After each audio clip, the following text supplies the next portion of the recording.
What's up, you guys? It's the Wrestling Old Head, and in between editing this video that I've done on AEW called A Tale of Two Companies, I thought I'd just stop in a little bit, give you guys my thoughts on AEW's WrestleDream that happened last night, and just kind of an overview. This was an event, in my opinion. It was a very long event, clocking in at over 4.5 hours. It went into the wee hours of the night where I'm located currently. I would say, honestly, this was probably the two best episodes of AEW Dynamite combined that I've ever seen. If these story beat points, returns, were to have happened on Dynamite the way that they played out here on this pay-per-view, it would have been huge. This show kind of ran like one long AEW Dynamite, and it would have been huge if they would have split these moments up in between two shows or even tried to fit them all within one show. The matches, of course, some of them were better than others. Some of them obviously were thrown together last minute, which is something that I talked about with the video that I'm editing right now, A Tale of Two Companies, which is I feel that Tony Khan does a great job with pay-per-views. He formats these, he puts these wrestlers together and they go out and they have great matches.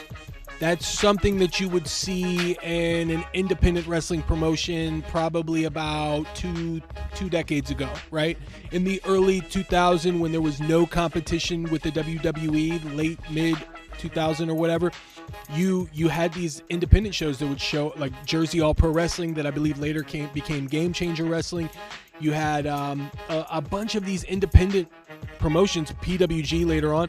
They would take these wrestlers and they would combine them into tag teams or into singles action, and you knew based on the flyer, oh, these are going to be some great matches, right? Not a whole lot of story involved, but there's going to be great matches. And what I mean by story is not necessarily something that you would see in the WWE, but just a reason why these guys would want to fight. Outside of the normal, like, I'm trying to become a number one contender, or I'm just trying to take you out, like something that you can really sink your teeth into, a reason, if you will. And I'm not asking for a MacGuffin here. You don't need like an item that they're vying for or fighting for necessarily. Just a, good old fashioned, a reason why they would want to fight you. Maybe, you can go a couple of different routes with it. Some reasons are like, you used to be my friend. There's a bounty that was put on your head. I'm here to collect. Those are the old school ways, but I'm sure that you can do those things in modernity pretty easily, right? But I digress. So this was definitely a thrown together pay-per-view event, which you have seen before. I talk about it in my other video that I'm going to be getting out pretty soon, which is that you've seen that in ECW a lot, like where you only knew the top 3 matches that had build-up. Everything else is kind of just thrown together. And sometimes you'd see this flow where like Danny Doring and Roadkill would come out, followed by the FBI, followed by New Jack and John Cronus or whoever he was with at the time, and then the Dudleys or whatever, so you'd have this one long match that was kind of played out like a gauntlet, where it was just, guys come out, the referee's still in the ring, and a new match is made right before your very eyes. AEW doesn't necessarily do that, but the way they formatted this pay-per-view, in my opinion, was very much, it seemed like everything was kind of thrown together last minute. Willow Nightingale, she did win a number one contenders match for the AEW Women's Championship against Mariah May. Katsuyori Shibata and Jack Perry, I guess they had like a loose program going. Jay White obviously was looking for revenge against Adam Page. You had Hologram and Beast Mortos that apparently were just, they had been wrestling in tag matches and whatever. This was going to be a tag match here. Private Party had been working their way back up the tag ranks. They had a victory over the Young Bucks on the second episode of AEW Dynamite, so there was something there.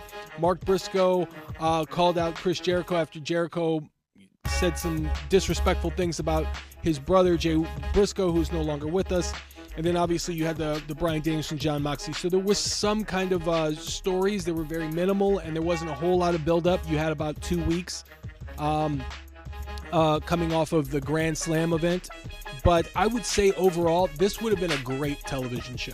when you had Swerve coming out, which I thought was a very well done. Swerve Strickland coming out and, basically MVP and Shelton Benjamin were propositioning him to come join with their group, which we still don't know the name yet. We have heard rumors of it being called the Hurt Syndicate. I made note of it being called Swerve Syndicate if Swerve were to go with them. Prince Nana was in the ring plugging his coffee, and for a minute there it looked like Swerve was gonna, kick him to the curb a little bit, but he said, you know what, you're family, and I'm never gonna turn my back on family. Then he turned to MVP, got in his face, and basically said, I would never join you, right? And that's when Shelton got in Swerve's face. I thought that was very well done. That is kind of what I'm saying as far as story goes. It wasn't a whole lot there, but they kept you interested. They had security come in and break it up, and now you have this force looming with the Shelton Benjamin MVP scenario, where Bobby Lashley is around the corner. That MVP has Bobby Lashley. He's got that ace card in his pocket. So with Swerve, who would Swerve then get to even the odds? Who is out there for Swerve to help him out in this battle against Shelton Benjamin, MVP, and Bobby Lashley? Would he get someone like, I don't know, the Acclaimed, who are kind of floating around, and they did a 0-hour match against the Maxim Model Collection, who brought out Rico Constantino, who I haven't seen in forever. That was amazing. Rico, who I think he used to manage, or he used to team with Billy and Chuck. So Billy Gunn had some familiarity with Rico. I was waiting on Rick Martel to come out. I think he's still around, right? Rick the Model Martel would have been perfect. You're asking for something. You ask for somebody like Rick Martel to come out. I mean, I'm sure he doesn't look like a model, but he was literally the model, and you got Maxim Models right there. I thought that would have been a great callback. It would have been nice to see him. I don't know if he's still in wrestling or if he's still interested in even coming out anymore to be a performer. But last I saw, he looked like he was in pretty good shape. So that would have been nice. But Rico was a nice callback too. Not sure how many newer wrestling fans would even remember Rico. But yeah, you would add the Acclaimed with Swerve, and then you would Swerve and Max Caster doing like a little rap duo kind of a song. That would be kind of fire. And then you could add Powerhouse Hobbs over to Shelton Benjamin and Bobby Lashley with MVP as the manager. I think that could work.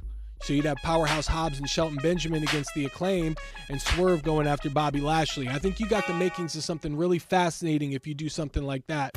But overall, aside from the fantasy booking that I just did, I thought they did a really good job of building interest in something like that going forward and keeping you in suspense and questioning where the next move is going to go. And they were very patient to not bring Bobby Lashley out right now. MJF returned. He definitely he definitely had some unfinished business with Daniel Garcia. So Daniel Garcia comes out, chases Jack Perry out, who just hit Katsuyori Shibata with the TNT title. Then MJF comes out. Jack Perry sneak attacks Daniel Garcia. MJF beats down on Daniel Garcia, and then we get the return of Adam Cole, baby. Adam Cole returning is very interesting because it's almost like they're going to have to pretend like that whole devil storyline didn't even exist. If they do acknowledge that it exists, they've got a lot of loose ends to tie up, because MJF, we all thought that he was the devil. It turns out that it was Adam Cole. Adam Cole aligns with Roderick Strong, Matt Taven, and Wardlow. They become the new group, faction, the Undisputed Era, or something like that. And they were all waiting for Adam Cole to heal up and for MJF to return. MJF returns with vengeance, coming out looking like Triple H, and then he turns on Daniel Garcia, thus turning heel, because they needed heels at that time, and Adam Cole wasn't coming back for a while.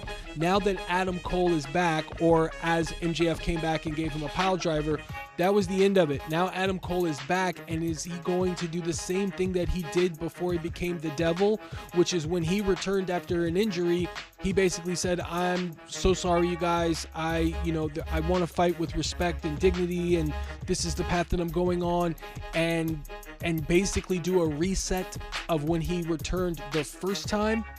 Because if he does that, then how are fans supposed to expect him to not eventually turn heel again? So it's like they're dialing the clock back a little bit, and they're seemingly putting the whiteout marker on everything that happened after the Devil storyline concluded. So I don't know where they expect to go with this, and I'm very interested how they're going to tie these loose ends up, but I caution that they should not pretend they didn't exist, because you don't want to play with fans' ability to pay attention to storylines, which they seem to do a lot of. They seem to just kind of drop things like Stokely Hathaway no longer with Chris Statlander. Maybe something happened backstage and between them that's personal. I get it, but there's not really any kind of a story idea to break them apart, and now we're supposed to expect that Chris Statlander should be cheered. A lot of those things, you can't play with the fans like that. Even your hardcore fans are going to go, what's going on here? What the fuck, right? So it is interesting that they're going to go back to Adam Cole and MJF. They've got Daniel Garcia and Jack Perry, where a lot of people have speculated that after Daniel Garcia re-signed with AEW, his trajectory is to dethrone Jack Perry for the TNT Championship. So we all kind of seen that coming. Also, I do want to bring up the the loogie that Jay White threw on Hangman Adam Page.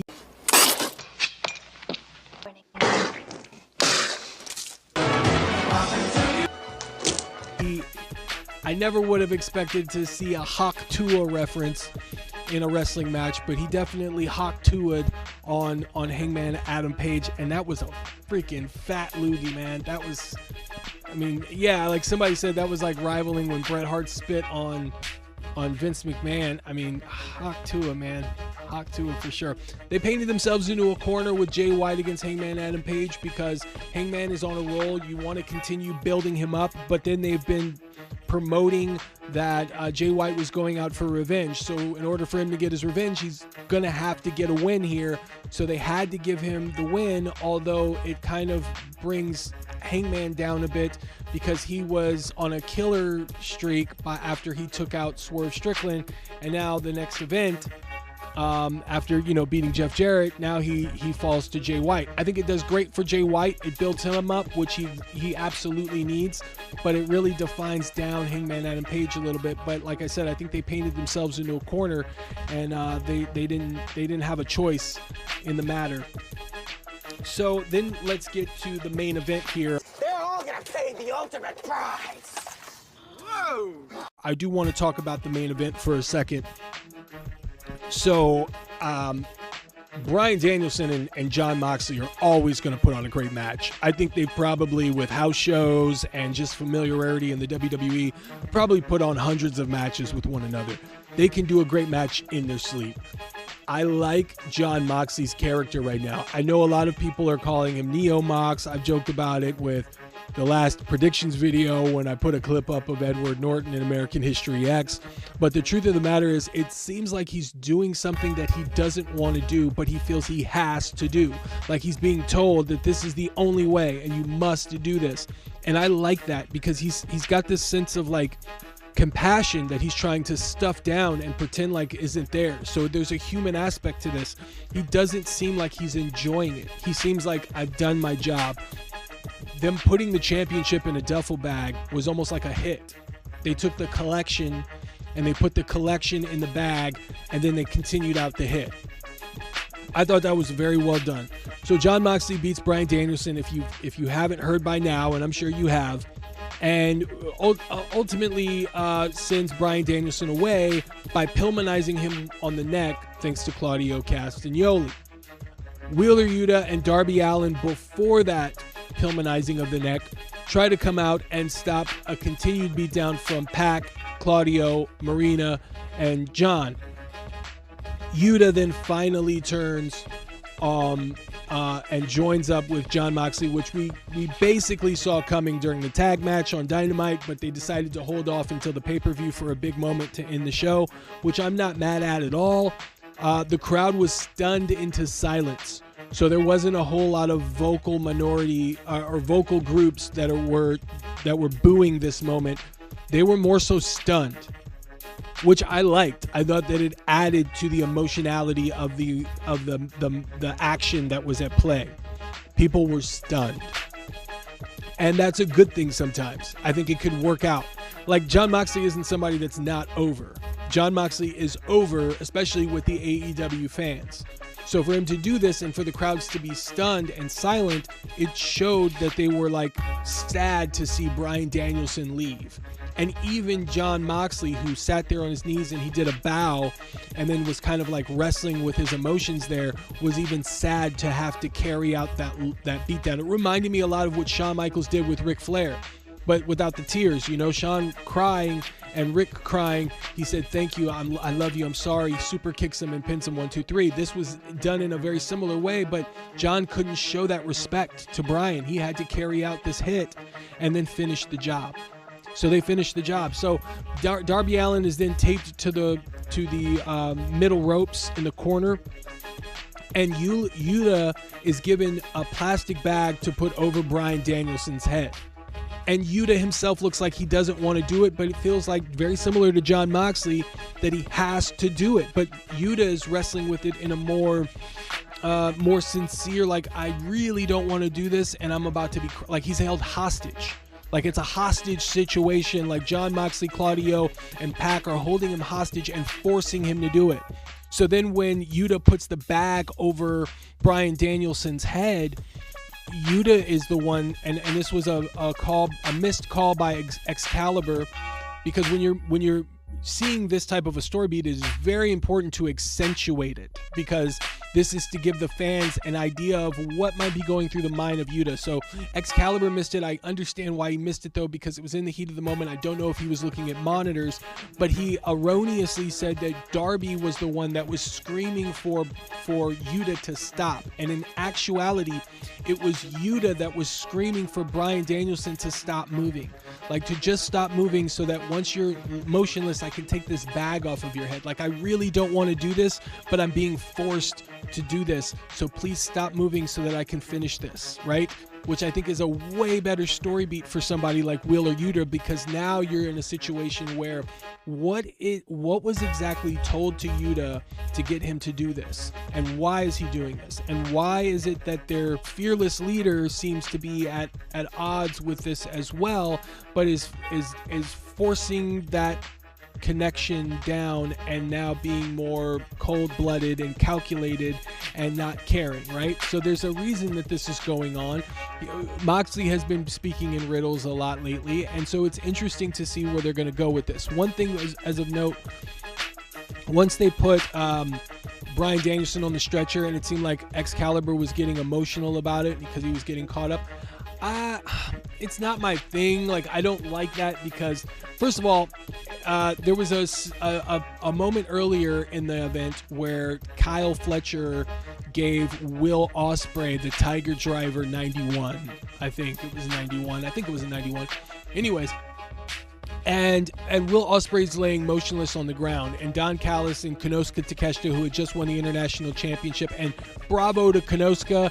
I've been rooting for this guy to have like that Chong Lee from Bloodsport type of a run in AEW, because I feel like he's bred for that. Like, he looks the part, he looks dominant, he's towering over a lot of guys. Give him that dominant championship run, and I'm so glad that he's getting that.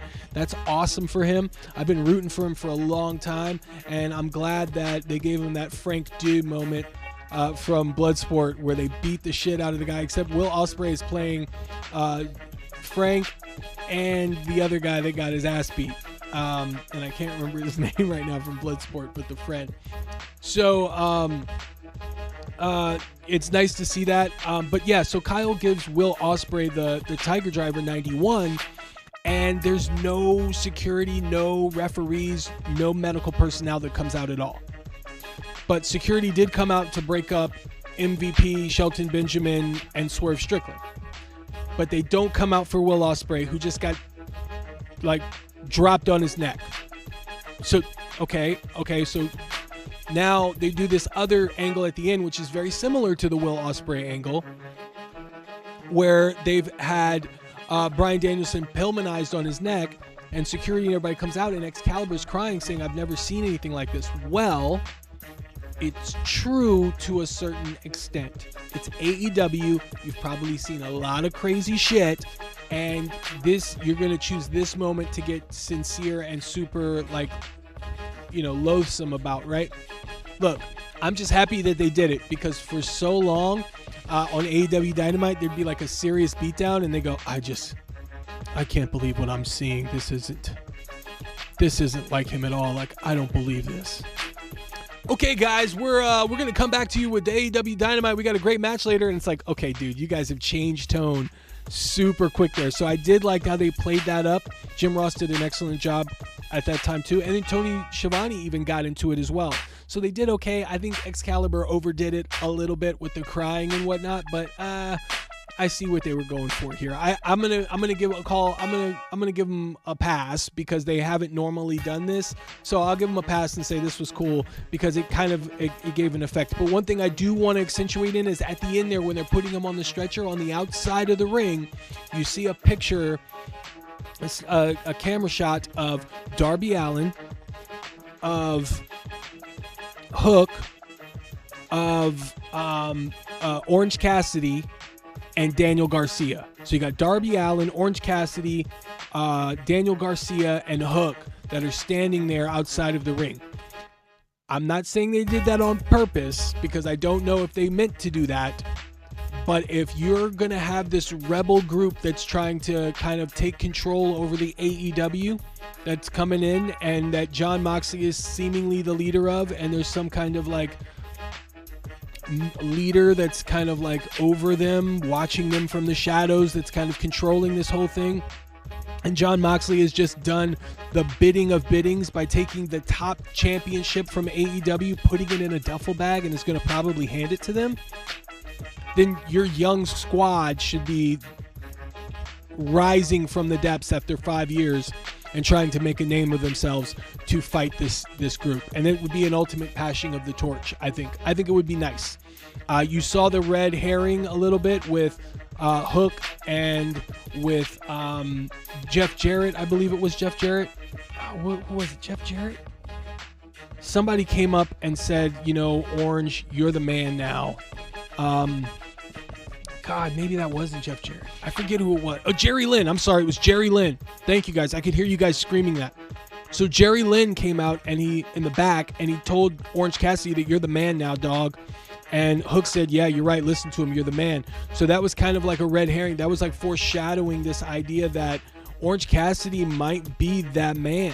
He might be the man going forward. They might be pushing on him to lead this pack of youngsters to the top of the card to feud with these rebels, and to have Hook and Daniel Garcia and Darby Allin out there. I think that would be cool. I don't know what they're going to do with that. I don't know how they're going to roll with that going forward, but it's nice to see that they're kind of getting that ball rolling, almost essentially starting up Blood and Guts 8 or 9 months in advance to kind of give it a reason why you're having it. I mean, that's food for thought.